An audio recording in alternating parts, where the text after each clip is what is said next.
So hi, everyone. We'll do introductions in a moment, but I'll just kick us off by talking about the presentation overview. So this presentation is called Meaningful Partnership for Context-Driven Knowledge Production.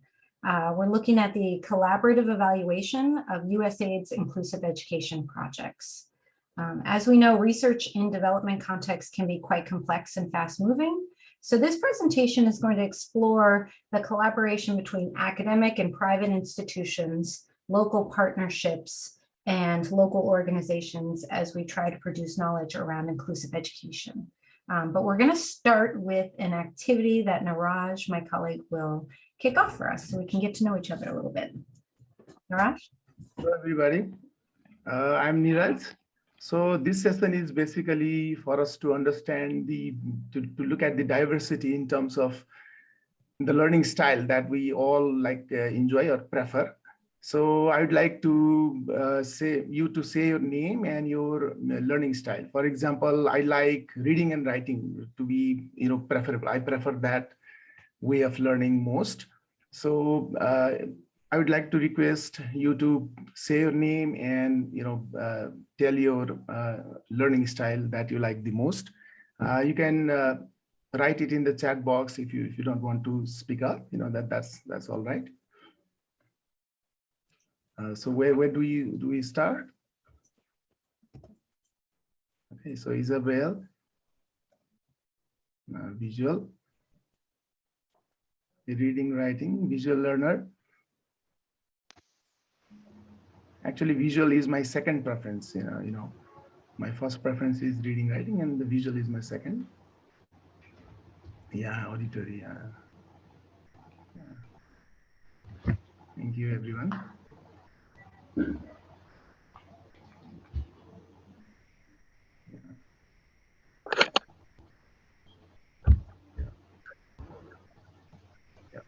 Oh, we have one kinesthetic. Lots of good materials are available these days on audio. You can just walk and listen to the book. Yeah.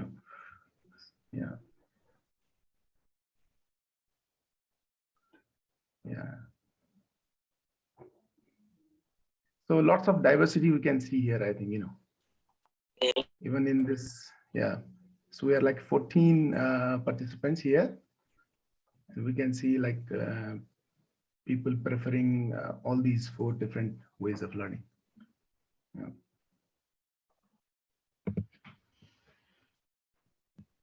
And I think what's important about this activity is that as we move to include children with disabilities in our education systems, we recognize that all learners have diverse learning styles. And so it's actually a human difference, and it's something we should embrace and value. And as we learn in different ways, as we seek to improve our teaching practices in the classroom, we want to provide multiple opportunities for learners to demonstrate their knowledge, right? So if I see we have a kinesthetic learner, so I'll pick on Maya a little bit. I love it. So like activities in the classroom, simulations, interactive games, you learn by doing with your hands, right? Tactile. And that's a way that you value that traditionally probably hasn't been in classrooms in any country over the years. And as an emerging practice is something teachers have been valuing more, providing opportunities for children to interact with content. And Chris, you say you're an auditory learner. I will say I am not an auditory learner. So if you just lecture at me or I just listen to something, it's in one and out the other. And so, to me, I need to see it. And if it's an auditory presentation, I take notes really fast because I need to read as I'm doing it. So it's and nice. It also, depends on content and the context. I think, the children might prefer to learn one thing through one medium, another thing through another medium, and the context also, Yeah. In the classroom, they might prefer something. At home, they might prefer, something else, Absolutely. Absolutely. Great. Well, thank you everyone for volunteering your learning styles. We'll move on to the next slide and introduce ourselves in the presentation. Ratanak, I'll have you lead us in your introduction. Yes. So hello, everyone. My name is Viboro Tanakmian. I'm from Cambodia, and I'm also work in Cambodia Disabled People Organization. That CDPO was established in 1994 and run by people with disability, representative of the person with disability. We are unique, and we are disability organization in Cambodia that we have 75 OPD around in Cambodia. So we can say that CDPO is a strong voice for persons with disability and provincial and national level. Thank you. Niraj. Hello, I'm Niraj, the same Niraj from Kathmandu University Disability Research Center. We have been running this center for last almost a decade, I think it's been. By training, basically, I'm an economist, basically. I do lots of mathematics, statistics, but projects like this, gives me opportunity to do a lot of qualitative also, and I enjoy qualitative studies as well. Thank you very much. Good morning, good afternoon, everyone. My name is Chris Johnstone. I'm based at the University of Minnesota in the US, and I teach in a program called Comparative and International Development Education. So among my colleagues, we all look at education worldwide, but have a different specific focus, and my focus is on inclusive education. Over to you, Valerie. Great, and I'm Valerie Carr. I wear two hats in a way. I'm president and co-founder of Inclusive Development Partners, which is a woman-owned small business. We work in the field of disability rights on policies, practices, and programs to ensure international development is inclusive of all members of society. I also am an associate professor at the University of Massachusetts, Boston, in the School for Global Inclusion and Social Development. So as you can see from your four presenters, we have an array of representations. So we have an organization of persons with disabilities as a partner. We have a local institution, academic institution with KU. Chris Johnson, you're at University of Minnesota and do a lot of international work, as well as we have a small business partner in the MIXI study. So for the next slide, I'll introduce you a little bit about MIXI. This is a multi-country study on inclusive education. So the acronym is MIXI. It is being conducted in 3 countries. It's a 3.5-year evaluation to investigate and identify methods that will advance teaching and learning outcomes for children with disabilities. We're looking at 3 contexts, and the ultimate goal is to improve USAID-funded reading programs. And so our countries we have represented for this presentation are Cambodia and Nepal, but we also work in the 3rd country of Malawi.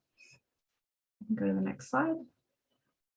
So we always have to have a good theory of change. We aren't implementing the programs, we're evaluating programs. So really our work is to look at if effective inclusive education approaches advance teaching and learning for children with disabilities, if we identify what those approaches are, and we have adaptive management techniques to improve our existing program, so we reflect and improve in a formative way, then our future activity designs, our quality of instruction, and ultimately the learning outcomes of children with disabilities will improve in education settings. A little bit if we have members from outside the field of inclusive education, because we weren't sure who is going to be attending today, about what is inclusion. And so just a basic summary is this visual diagram for our visual learners today. We have exclusion, right? So this is previously where children with disabilities were not allowed to go to any form of school, any type. So excluded from educational opportunities completely. And then if you look to the top right box, we'll see we have an example of segregation. Now, segregation could be in many countries where we've had special schools. And special schools still exist all around the world today. This is where we take children with disabilities and we say, you need a separate special placement and a specific school to meet your needs. We've been working a little bit more on inclusive education under the Sustainable Development Goals and the Convention on the Rights of Persons with Disabilities. And the models have merged into an integrated model in many cases. And so integration examples can be one of 2 things. This could be where we have separate classrooms in a general education system, where there's resource classrooms and supports, and you go in and out of a mainstream classroom. But also this could be an example where we have inclusion, meaning the children are physically in a mainstream or general education setting, but the services and the supports and our teaching approaches aren't there to support children in the way that they need to be supported to be successful in their learning environment. So it's more physical placement of children with disabilities in the school system versus providing an instructional environment where they can succeed and improve learning outcomes.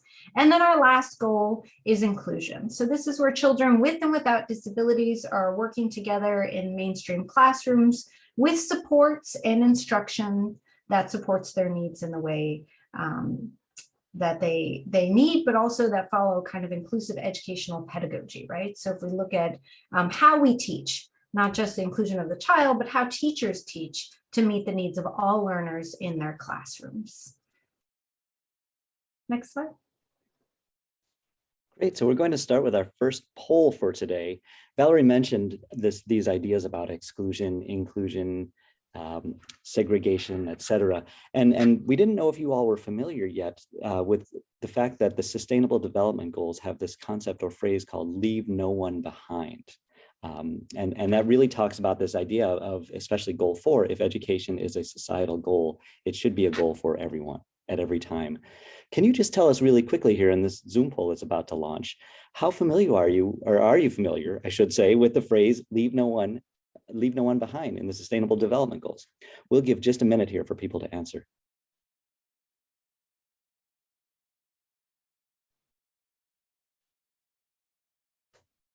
And while you're answering, you should have a poll pop up really quickly right on your screen.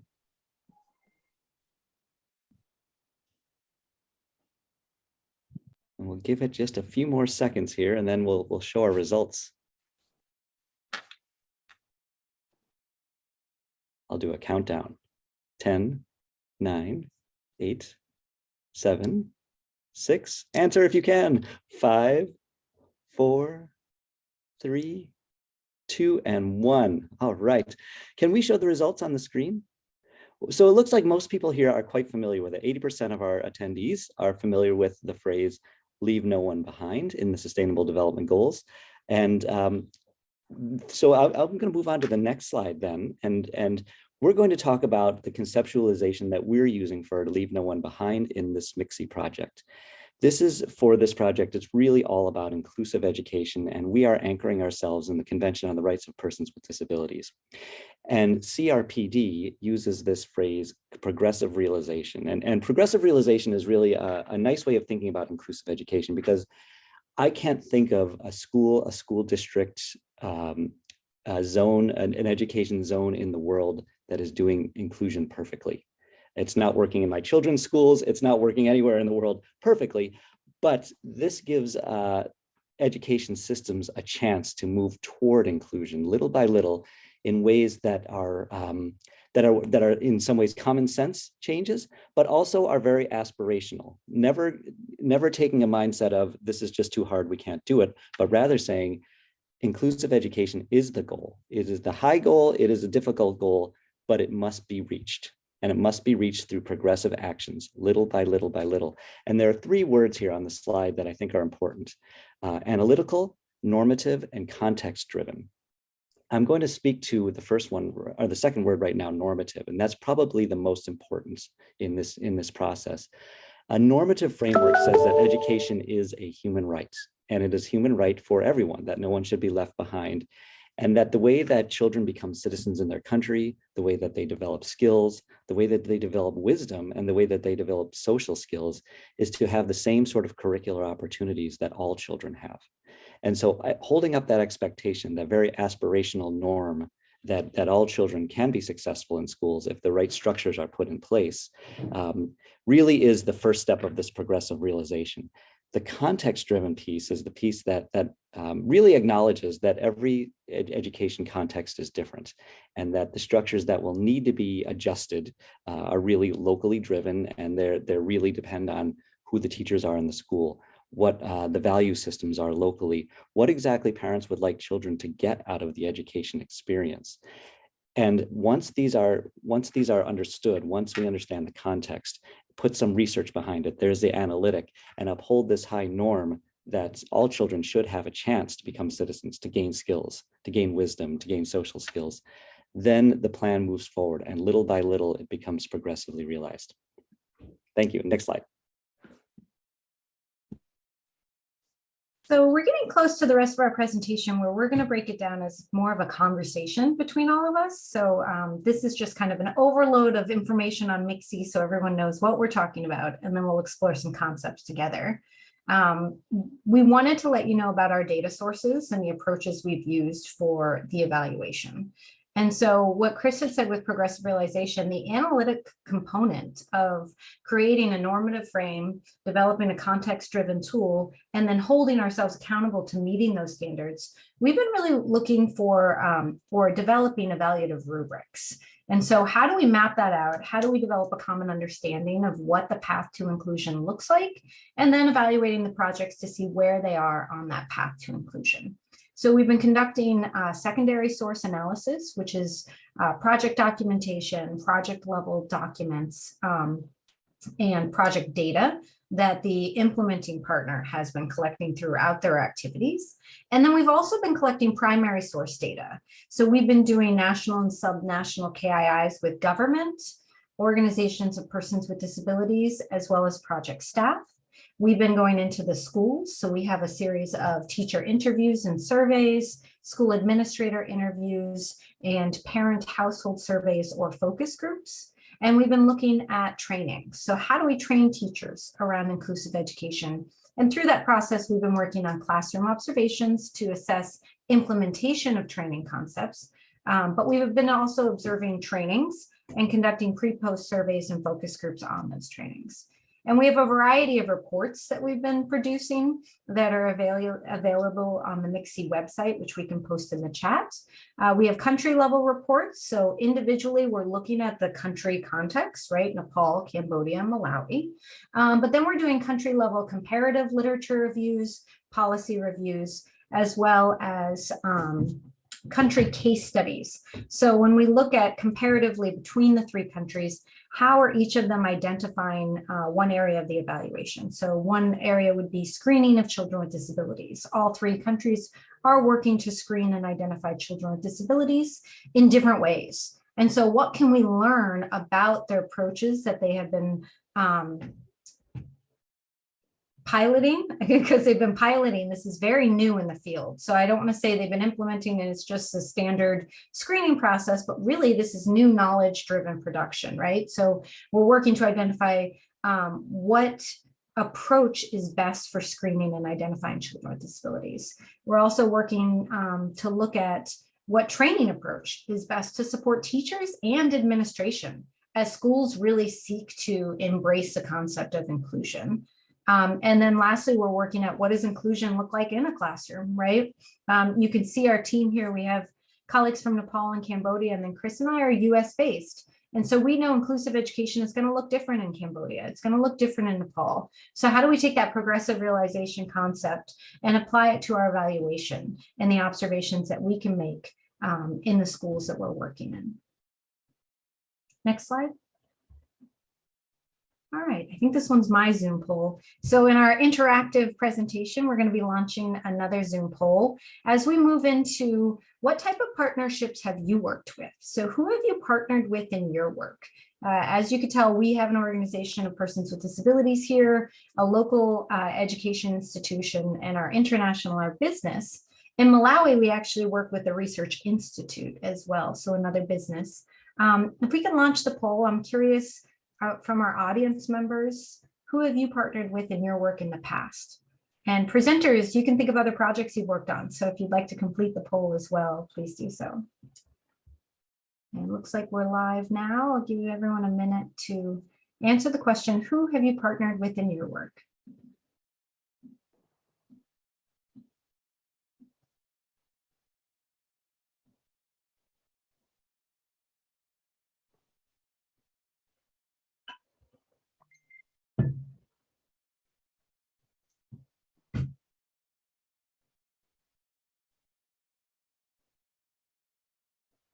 It doesn't give the option of governments. You're correct.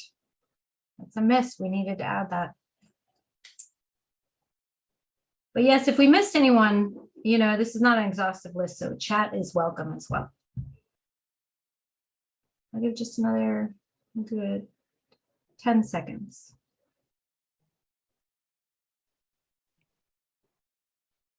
4, 3, 2, 1. Correct. All right, so let's see from the answers we have. All right, so we have a very diverse partnership representation. This is wonderful to see. I know we're a small group today, but we could see that we've all worked with a variety of institutions and actors. And yes, I didn't have government on there. And I think I would add now, not only national level government, but subnational, right? And local level governance, because that's been a really big component of MIXI as well. And I really love to see that we have 57% have worked with organizations of persons with disabilities. That is the value of no one left behind, and one of the tenets of the Convention on the Rights of Persons with Disabilities. In the CRPD, we call it nothing about us without us, right? So engagement and partnership with, when we're working on topics around disability, is really important to be working with organizations of persons with disabilities in particular. This is great. And then I'll just share from the chat. We have Niraj, you've worked with the Ministry of Education, Ministry of Health, and with governments. And I'll just add ministry engagement is really critical. So MIXI is working primarily with the Ministry of Education and inclusive education, but we have a lot of intersections with health when we think about disability and the needs of persons with disabilities. And so how do we collaborate between ministries is also a very large component of partnership. Thank you. Let's go to the next slide. All right, so we're going to pivot. We have about half an hour left, and this is our conversation time. At this point, I'm going to launch some questions with our panel. If this was in person, what I like to do is have everyone kind of on sofas and chairs. So I couldn't virtually get everyone in a room, comfy and cozy and chairs and hanging out like we're in a living room. But I really find that these conversations are best to be informal. And so I'll ask a few questions, and I've encouraged my partners here to ask questions as well of each other.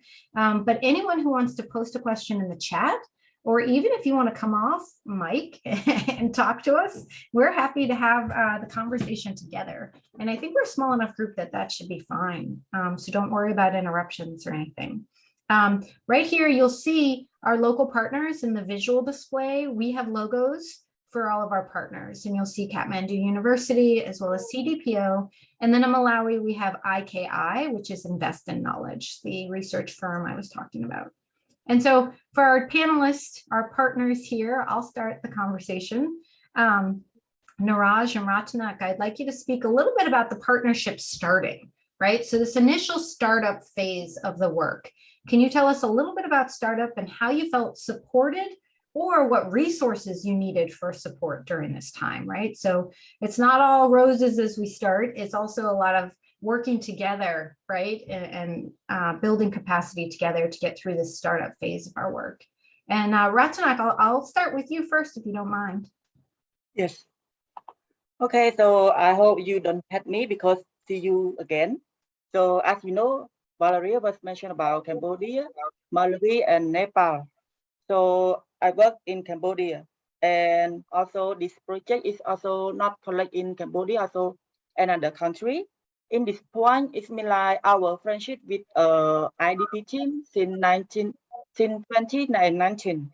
In 2019, CDPO was conduct face-to-face training with the tag leader and also OPD that support from the IDP team that in USA by the virtual meeting. I can say that this is the first project that CDPO was get, which means that collecting data with sub and national level, and also especially for online. As you see, during the time it's like the COVID-19 pandemic, so it's really hard for everyone to face-to-face. So CDPO need more support from IDP team on data collection training because there are many different criteria or questions that we need to understand to well prepare on doing the data collection. And this is what we are start our friendship, our partnership since 2019. Yes, thank you. Thank you, Ratanak. And I think you mentioned two themes that I want to follow up on is one, COVID impacted us as everyone else. So you'll see that we started in 2019. We had, I think, an inception trip in each country, and then we're shut down from travel. So that in-person time and the importance of the virtual meetings. And I know Haley's online here today, but we've had a series of, we meet due to time zones like Mondays, and spending informal as well as formal time together, right? And then my other question for you, you mentioned training on data collection. So you are our local partner, and the primary task for CDPO has been supporting our evaluation team in collecting and analyzing data. Had you done that before, or was this a new approach for working and engaging? Yes, I just mentioned that it's the first project that we are doing the way of we are calling data and also analysis. Yes. So we had a lot of work we were doing together. We'll continue talking about. And Niraj, can you speak a little bit about partnership? Yeah, I mean, actually, I think it was like 3 years back. I think you visited Kathmandu University in my cozy office. You know, I still remember that day. Actually, Kathmandu University, it's a very reputed university in Nepal, and Disability Research Center is already, we have already done several projects related to disability and inclusive education. And whenever I go to these conferences or meetings, I mean, I talk to people. I'm a very talkative person. I talk to people. And some people from USA, they knew me, and they approached me. We had a visit, they visited, and we slowly started talking about what can we do, and I was actually basically in Nepal, the environment was academic institutions were totally separated from these NGOs or INGOs, what NGOs and INGOs are doing. So my emphasis was always to connect these two, so universities should come abroad, why, when it comes to doing research or when it comes to what NGOs are trying to do.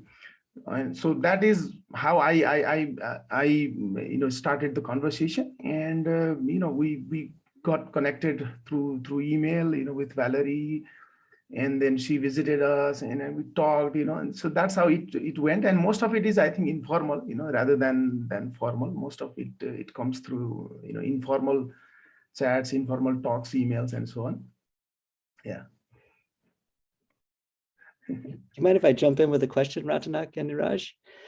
In my last slide, I talked about how progressive realization and inclusive education is context-driven. Can both of you talk a little bit about some of the important lessons about context-driven inclusive education that you've taught some of us from the US who are a part of the team, but are far away from the everyday context? So, Niraj, you can go first. I did not get your question, I think. Oh, sure. Yeah. You two are really experts on the context of inclusive education in your countries. And of course, Valerie and I are partners with you and learners from you. But can you talk a little bit about some of the context lessons that you've been able to teach us throughout this project? Yes, I mean, because the concept of inclusive education is a little bit new in Nepal. That is the first thing that we should understand. And it's not it's not actually the idea of inclusive education. It's not coming from within, it's coming from outside. And that's what most of the people think, and people have different kinds of views regarding inclusive education. If you talk to people still think that special education, special schools, that's what inclusive education means. People are slowly trying to move towards what we commonly understand internationally by inclusive education, but people still have their own definition, local definition of what I say, local definition of inclusive education. For some, if a child is able to just reach the school, if child is just able to get enrolled in the school, children with disability, that itself is the ultimate, inclusive education. Parents are already, very, very happy and very, very satisfied that their children are being able to go to the school. So that is very important to understand the gap. The local context might be totally different, and you have to start from what's in there in the ground. You cannot start from what we understand by inclusive education, and you have to start from what parents and teachers understand by, or even I would say like policymakers, like government people, Yeah, and in theory there is one inclusive education, but at heart you will have something else. So you have to understand this thing also. Yes, thank you. Naraj, for Cambodia, I can say that for inclusive education, it's not new for us, but just like we have more time to work on it. Because now I can say that in Cambodia, we are now doing the integration that are nearly be aware of inclusive education, but mostly we thinking about the our government said that we should conduct or to provide the inclusive education. But if we can see that the resource, we lack of the resource, we lack of the budget, and also we lack of the technical that teacher should be support for inclusive education, and also the accessibility for the children. We are thinking about the all type of disability that they are can study in the one class. So that's why for Cambodia, we are now working to the inclusive education, even those that we have small inclusive education in the school, but the Cambodia government are trying, and also part of government, we also have an NGO that support on the inclusive education to make sure that we are we can say that inclusive education will be success in Cambodia soon. This is what I can say in Cambodia. Yes. Thank you. Thank you both. Yeah, I work a lot in transdisciplinary research, right? And I think this team is very transdisciplinary, right? And basically what that means is that we all come from different perspectives and backgrounds and academic backgrounds and trainings, but also lived experience. And you're pointing out the concept of like common understanding, right? Meaning making together. And I would say one takeaway from MIXI is spending that time to make meaning together, right? To understand the context and develop common frameworks and understandings of what we mean by inclusion. And that's why, Chris, like I think our work in progressive realization has been really helpful, because we can still have that normative standard, but we're working to develop that meaning and common approach together. Does anyone from the audience? I think we could take one more question and then we'll have to move to our next slide. I have a question, and I'm not sure if my audio is coming through. Yeah, we can hear you. Okay. Oh, perfect. Hi, everyone. Thank you so much for your presentation. Leah Maxon from USAID Center for Education. Really value the work that the MIXI evaluation has been doing. I have a question about making meaning together. I really love that framing and that approach.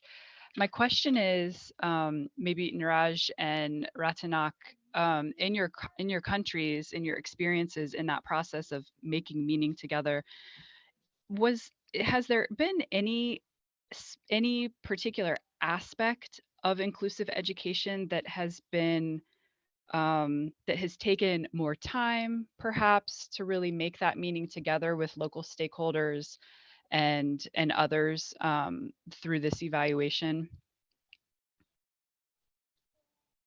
And if I need to repeat my question, I'm happy to do that if it didn't come through clearly. For me, I think this making meaning together, this is a very new concept. It was like newly introduced. It's a very new concept for me. It was recently introduced to me. So I think I don't have much regarding that question. Yes, Maybe thank you. Ratna can. Yeah. Yes. So I can say that question is hard for me to answer because I'm not the policy maker, or I'm not the higher level of how to change the school curriculum or the education curriculum. But I can say that it would be great that we work together, and also be thinking about how we change the school system or the mindset of the people that should be thinking about all children that could be study together with and without disability. This is what I can say, what I'm thinking about. I hope that my answer will be can be aware of your question. Thank you. Great, and we can go to the next slide because our chat has a little bit more on that, Leah, as well as a question around understanding and making meaning together.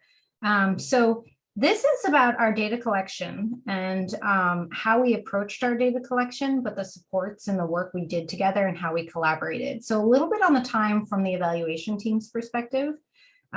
So my next question to our team, and Chris, you're in this too, because I know you're heavily involved. So can you tell us a little bit about your experience with training and how we worked to overcome some of the COVID barriers, right?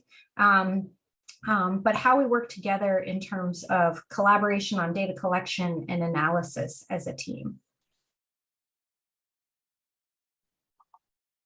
Yeah, let me maybe take the first answer, and then my colleagues can potentially join as well. So my work on the project has been almost entirely with the Malawi team. And so in some ways I'm representing them today.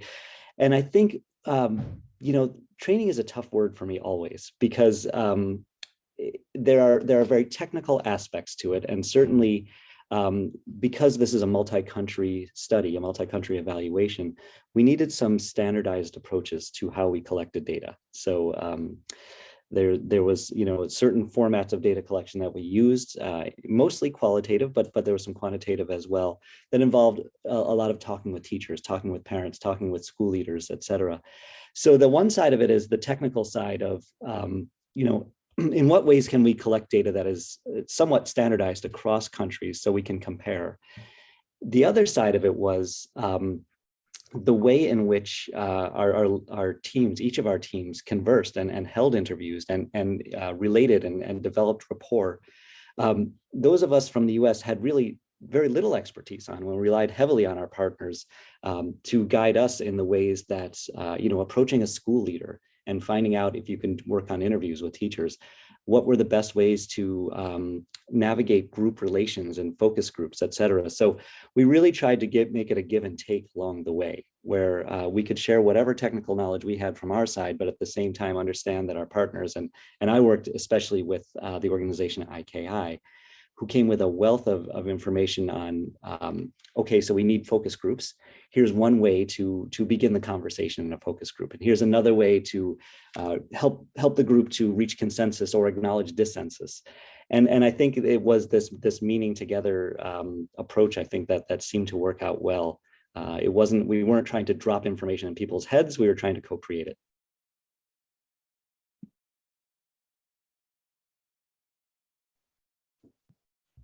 Rachnak, would you like to talk a little bit about the data collection training?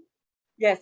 So I can say that during that COVID-19, you know, we are not a technology expert, but we use technology to work while we have a COVID pandemic. So just you see in the slides, like we use Zoom, Telegram, Skype, or phone to call, to interview, or to focus group discussion, and also to do the pre and post test survey. So it's mean like IDP team provide the training virtual to CDPO, especially for me, and then I need to deliver the training to my data collector. As you know, my data collector is like their level is limited, so we try to make sure that our training are good delivered to the data collector, and also the data collector need to understand more from what we are provided training, and they need to understand each question to get the collect of the data is very good data that we can say that it's a good result for data collector. Yes.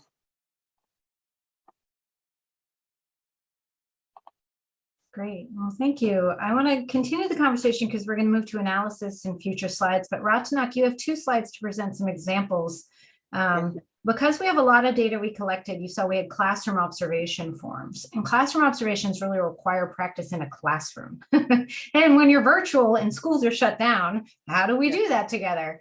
So I was wondering if you could take the next 2 slides and give us some examples of that work and how we work together. Yes, I can say that during we are doing conduct the observation class because the school is closed. So luckily we have the video that we we have from the project. So we conduct the observation through the virtual video that we can see the video, which is the teacher providing the training, and we do the observation like the complete the observation question with through the watching the video.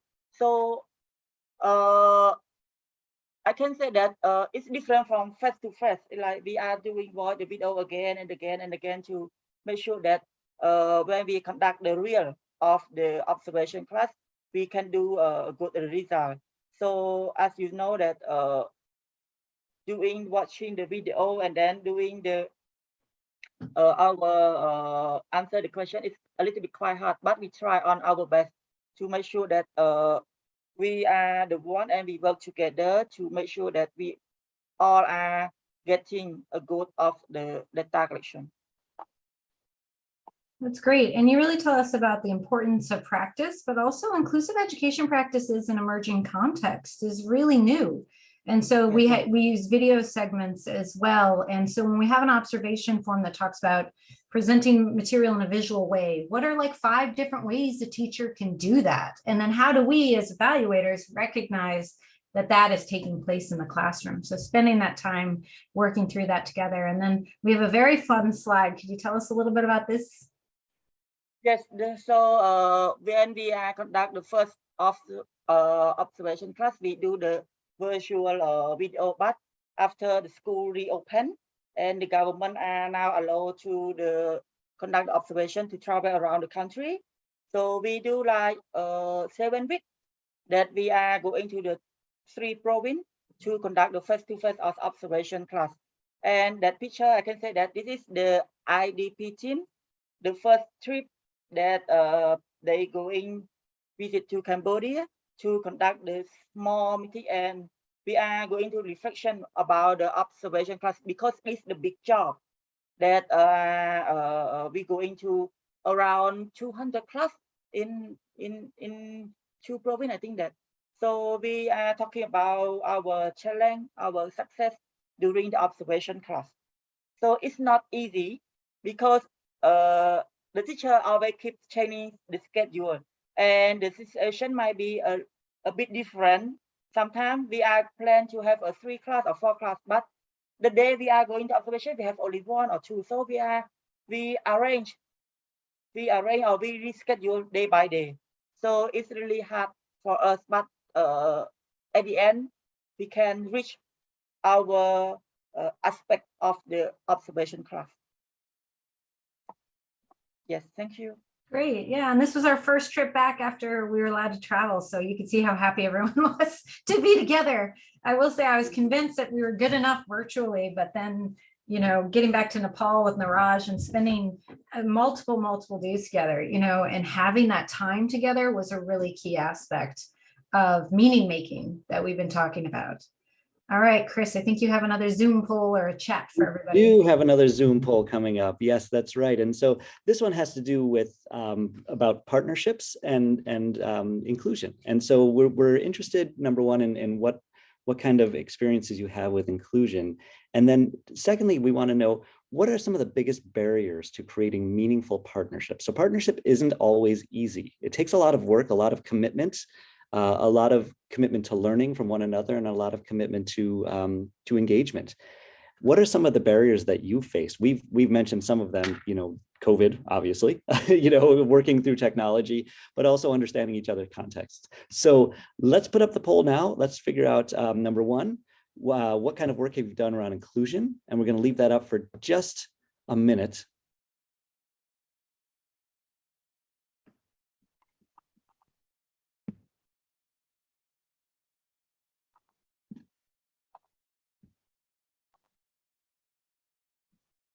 All right, and let's see the results on that one.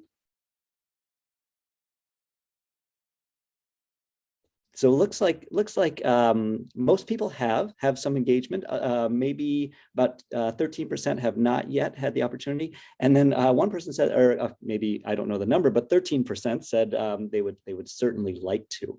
So that's great news, and we hope that some of the information today has been useful. I think on to the next slide. Is that correct? Yes, we have about 9 minutes left and we have 2 more conversation topics. So this is around collaboration and experience with analyzing and making meaning of data with our partners. This is an image you'll see on the screen. I'll describe it a bit, of tables with data collectors from Kathmandu University working on developing a qualitative analysis framework for over 100 interviews with teachers. So not only are we working together to collect data, but to make the meaning, to analyze the data together. And qualitative coding requires inductive coding as well as deductive coding. And that was quite new for one of our members and many of our members of our team. And Niraj, I'm going to put you on the spot because I wrote this reflection after our trip. I said, you're an economist by training, but I found you to be a natural qualitative interviewer. You shared your joy of your experience getting out to the field, and I wanted you to share that here today if you could. Yeah. I mean, it was a wonderful experiment. Experience for me. I mean, we had a very narrow window of COVID restrictions getting eased and elections coming, schools shutting down. Very narrow window, and we have 10 members, researchers from Kathmandu University, visiting these 6 districts across 4 or 5. I myself, visited more than 25 schools and interviewed 40, individuals, head teachers, within 2 weeks, and it was a great experience for me as a researcher. And currently we are doing this transcribing and coding thing after the training we had, physically, after quite a few number of online trainings we had, before the data collection recently, last month. We had quite a few number of online trainings regarding, tools or data collection and so on. And this was our first, face-to-face training on data analysis, qualitative data analysis. So basically we did qualitative data analysis coding thing, and another is rapid analysis. So basically we learned 2 things, and for most of us it was very new. Actually, for me it was very new. I hadn't had any formal qualitative data analysis training, so it was very useful for me, and for my whole team it's very useful.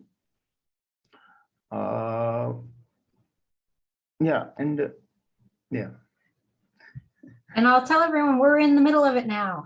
So I think we are in the middle of it. We're in it.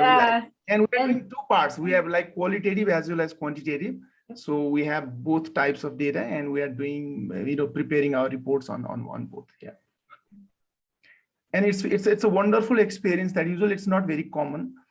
KU has been involved in, from the, tool development and, data collection, and then report writing, analysis.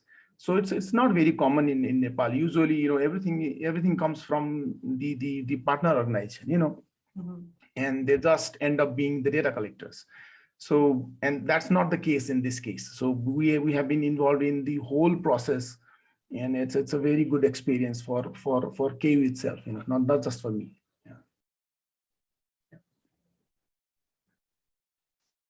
Yeah, I could see you enjoyed it too. I see Leah's comment that you enjoyed it. We had a great time, and I agree. I think one of the central tenets of MIXI is that context-driven piece is that we are not these outside experts coming in to, collect the data and then go back to our labs or our offices and analyze it by ourselves. This is about, this relationship and perspectives together, because that's how we're going to work on creative problem solving and progress for inclusion. Let's go for our last slide. This is our last kind of conversation slide. We wanted to merge into kind of dissemination of findings. We developed kind of 3 initial findings. Again, MIXI is only halfway to 2/3 of the way done. So these are formative. And we wanted to take the last few minutes to talk about what we've learned a little bit, preliminary findings. And I could do the first one, the Washington Group Child Functioning Module in Nepal. We've learned many, many valuable lessons in Nepal about how to ask questions related to disability and screening and identification. And these pictures below that you'll see are actually from our Nepal trip, going out to the schools. And in Nepal, they partner with the project with organizations of persons with disabilities too. So you'll see working with teachers on the left side image, a ramp in front of an organization of persons with disabilities. And then on the right, we're meeting with parents. to discuss what their experience was like in screening and identification, and the value of it. And I think in Nepal, preliminary findings have shown us that just the nature of doing screening and talking about learning differences, like we did at the beginning of this conversation, has been a tremendous awareness raiser, right? And teachers and parents for the first times are shifting perspectives away from this is something wrong with a child to, oh, I need to change my teaching approaches. We're learning differently. Oh, okay, let's work on the teaching part. Like we can do this. And that's been really, really a valuable learning lesson. We've had, I think with the next bullet would be Cambodia, is it? Or is it, Chris, you? In the defining disability? Yeah, or maybe both. Ratanak, do you want to start? Yes, because here I just would like to share with everyone here is in Cambodia, we have 4 big criteria of disability, of type of disability, like physical, intellectual, mental, and others. But when we are working within the project, we see that the most of the government, sub and national government, they think that learning disability is kind of the same of intellectual disability. So it's been like it's a really difficult and really not. We want to make sure that these 2 types is not the same, it's different criteria. But when we are doing that work, we think that people mindset think about the learning disability is kind of intellectual disability. This is what we are finding out during our project here. Yes.